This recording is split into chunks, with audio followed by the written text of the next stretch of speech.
হরে কৃষ্ণ, রাধে রাধে।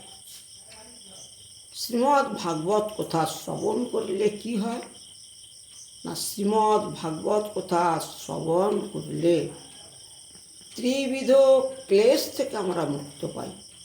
ত্রিবিধ ক্লেশটি কি?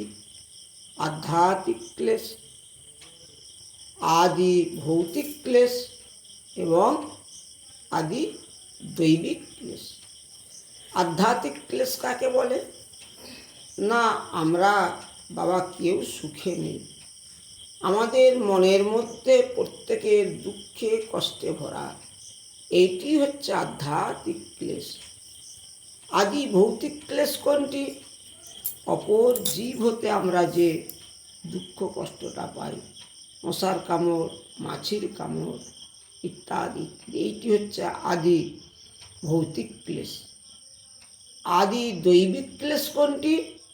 না, হঠাৎ বানবন্যা এসে গেল, হঠাৎ ভূমিকম্প এসে গেল, এইগুলি হচ্ছে আদি দৈবিক ক্লেশ। আমরা যদি সবসময় ভগবানের নামে মত্ত হয়ে থাকি, শ্রীমদ্ ভাগবত শ্রবণ করি, এইসব দুঃখ ক্লেশ থেকে আমরা মুক্ত থাকব।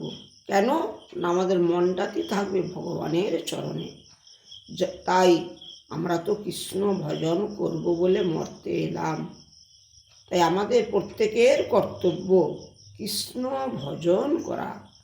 কৃষ্ণ ভজিবার তরে সংসারে আইলাম, মিছে মায়ায় বদ্ধ হয়ে বৃক্ষ সম হলাম। তাই আমাদেরকে মিছে মায়াকে দূর করে ভগবানের চরণে আশ্রয় নিতে হবে।